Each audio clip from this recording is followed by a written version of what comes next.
game. He'll get 2 free throws here with 1:29 left. We're tied at 58. Again, the perspiration on the floor here. A hot, humid night. You look across the way. I'm looking at that Etown section. There has to be at least 200 people waving fans right now. Yeah, they've dug everything out of their purse and their pocket and everything else to try to fan, and they're doing it on the end zones and above us too. And I'm looking at the John Hardin section, same there too. Well, and every time somebody hits the floor, we've got about a 45-second to minute delay because you've got to clean it up. You can't let these guys play in the sweat that's going to make it slick and somebody get hurt. And but every time they hit the floor, the jerseys are just soaking wet at this point, Lee. And at some level, that buys a little time for John Hardin.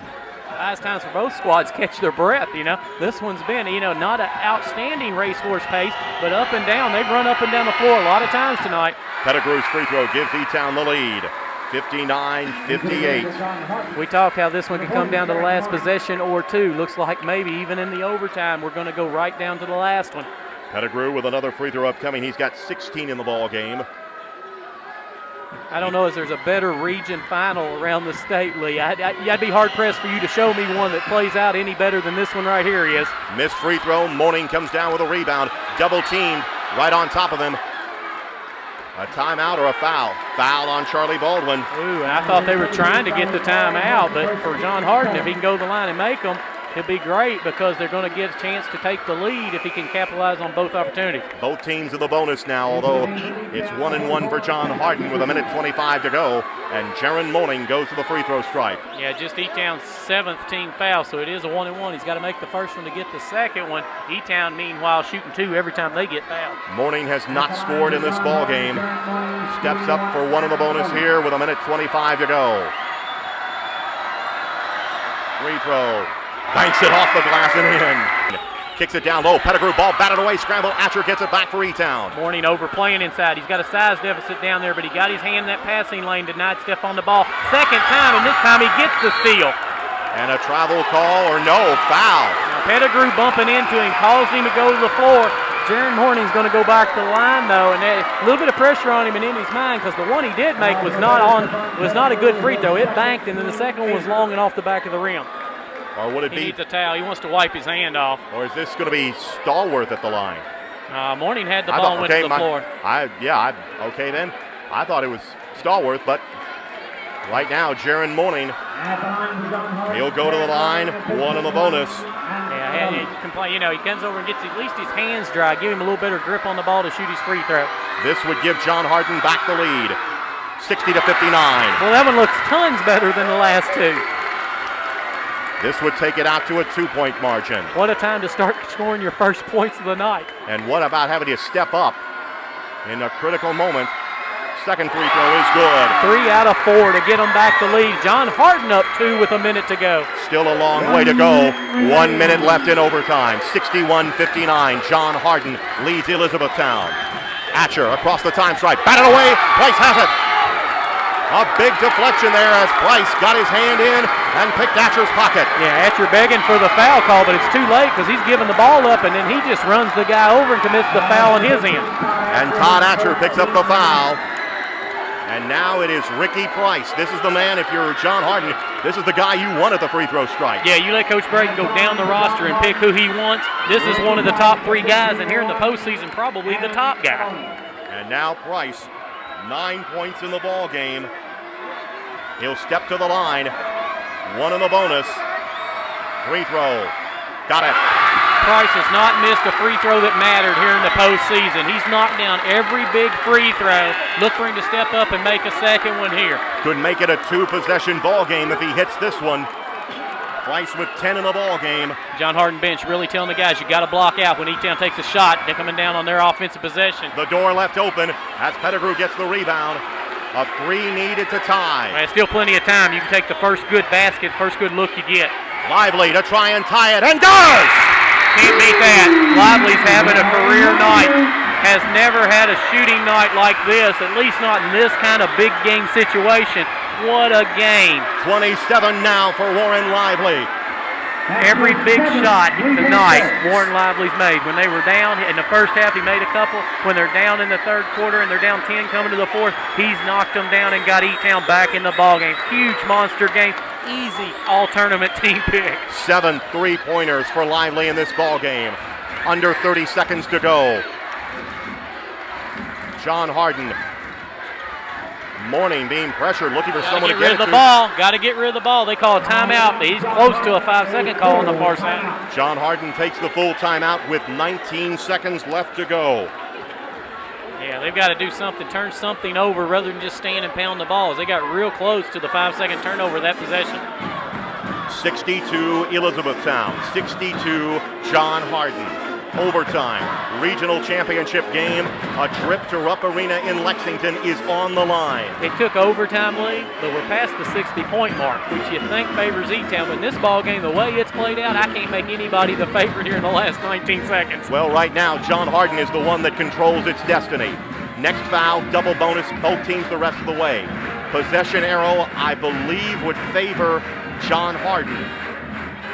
That's something to think about as well. Well, what you got to think about if you're John Hardin, you can't count on going to the basket and trying to draw a foul. You're going to have to be really strong going to the basket because I don't think the official's going to bail you out on a questionable call right here late in the ball game. You're going to have to get really clobbered to get a whistle. 62-62. Elizabethtown has been ranked #1 in the state of Kentucky by the Associated Press. They went through the district tournament, beat North Hardin, beat John Hardin, then have had some fights with Caverna, with Bardstown, and tonight going overtime with John Hardin. Yeah, the Bulldog crowd's got their bark on right here coming out of that timeout. They want the boys to step up and finish this one right here. They're not looking for another 4 minutes. They're looking for it to end at the end of the first overtime. But they've got to convert here. And right now, Elizabethtown is going to make it the longest 19 seconds of this ball game. Some moisture here in front of the John Hardin bench. We're going to clean that up before we play. Coach Braden telling Jermaine Smith, you got to go in backcourt to get the inbound. Just go ahead and do it. And boy, he is really a coaching. I mean, he's out there almost at the midcourt stripe. Trying to get Ricky Price's attention. While they are doing the moisture, that gives him a chance to coach. They just had a whole timeout huddle, but when they get set up, you kind of look at Etown coming out, think you can throw the ball in the backcourt and get it in bounds. I don't know if they're going to chase you with that hard of a pressure. They won't play good, solid defense down here in the half-court set. Although they are coming out and challenging. Yeah, they're going to put it in Bland's hands right here. Smith to Bland, 15 seconds to go. You have to think it's one shot. Bland holding it up just shy of the time stripe. Down to 9 seconds. Here's Bland driving, little runner in the paint. Kicks off the rim, no good. Pettigrew with the rebound, 4 seconds left. Pettigrew driving, will fire a midcourt shot. It is no good. Double overtime. We're going to play some more, Lee. 4 more minutes. This region season will not end. Neither one of these teams wanting to go quietly into the night. And we will play another overtime. 62-62. We got exactly what I expected there on that last possession. Bland penetrated, where last time he settled for an outside shot at the end of regulation. He penetrated, but you're not getting a whistle there as Atcher stepped up under him, and McVeigh come from the side, and he got a little bit of contact. But unless they take you all the way to the floor there shooting that shot with inside the last 5 seconds, the officials are going to let the players decide the game. Leading scorers in the ball game. Warren Lively, 27 for Elizabethtown. Brandon Bland, 23 for John Hardin. Yeah, jump ball to start the overtime. You know, and both sides should be appreciative. And there was a lot of applause coming out of that timeout huddle between the overtimes. Both teams have to appreciate the effort. The fans on both sides have to appreciate, regardless of the outcome, how good a ball game this has been. This has been one of the better regional tournament games in some time, as rebound, tap controlled. John Hardin with a basketball, almost knocked away. Got to be aware of who's behind you. Bland with a basketball to Price.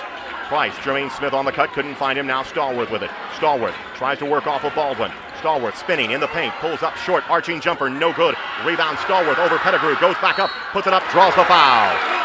Well, Pettigrew's done that several times tonight, staying with his own miss, but that time May Stallworth with Baldwin and Pettigrew, both big guys on him, stays with his own, is able to get up a second chance, get a chance to go to the line.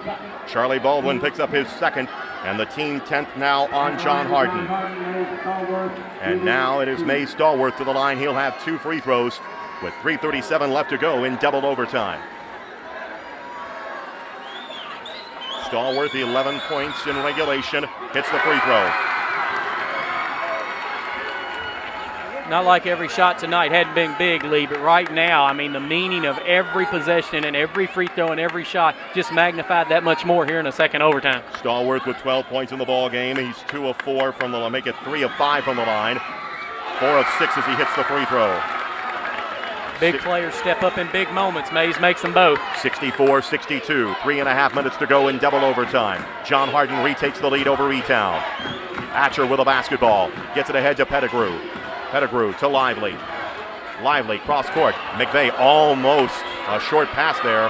Jermaine Smith had his eye on it, could not quite get there to the lane. McVeigh with the basketball, kicks it over. Pettigrew drives in on Stallworth, has it stripped away. Scramble picked up by Bland.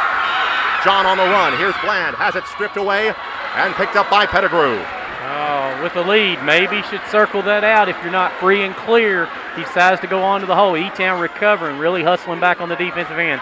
Under 3 minutes now to go in double overtime. 64-62. Lively has it knocked away and a reach-in foul on Jermaine Smith. You got a lot of ball, but when you reach all the way across their body to get a piece of the ball, a lot of times you smack through and your arm makes contact. Officials will call that more often than not. Jermaine Smith picks up the foul, his second, and it is Warren Lively going to the line.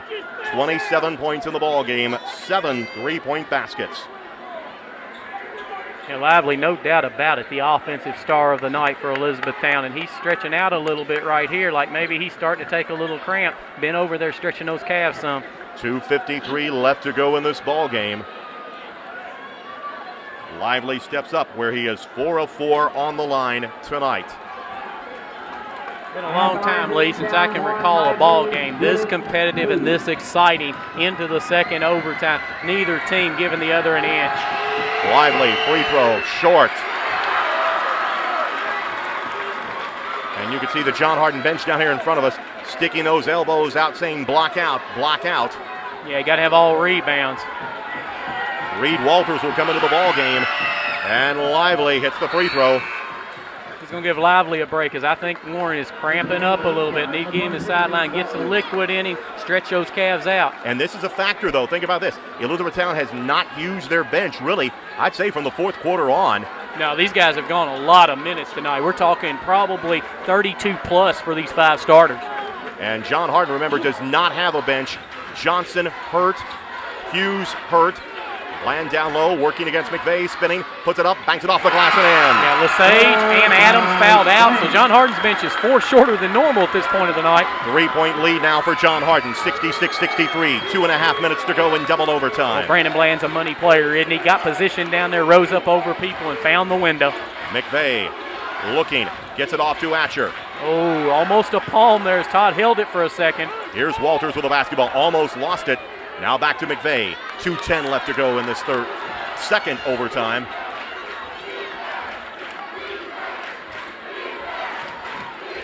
Out front, Baldwin with it. Down low, Pettigrew has it knocked away. Stallworth bangs into the Panther mascot. And you know the crowd will react to that. Nothing he can do, though. He's going for a loose ball. Mourning has done an outstanding job of trying to front Pettigrew down low. Gives up a lot of size, but that's the 3rd time he's got the hand on the ball, and one time he actually picked up the steal. Lively will check back into the ball game. 1:58 left to go in this ball game. 66-63, John Hardin with the lead. But John Hardin has held leads in this ball game as it is as they look inbounds Pettigrew. Pettigrew going up, puts up the shot, rolls off, no good. Stallworth with a rebound. Stallworth, big rebound. He's done that all season. You know, he plays on the perimeter a lot of times on the offensive end, but on the defensive end, he does a great job rebounding the basketball. Price gets it ahead. Bland with it. 1:40 left to go now in double overtime. Slow down, Coach Braden says. Slow down a little. There's a lane. But there's a lane, a little reverse shot. Got it! Brandon Bland, the offensive star for John Hardin, answering all the calls tonight. 68-63. 5-point lead. 1:26 to go. And a whistle and a foul on John Hardin. Lively will go back to the line where he made 1 of 2 last time. That's going to be on Jermaine Smith. It is his 3rd. 1:26 left.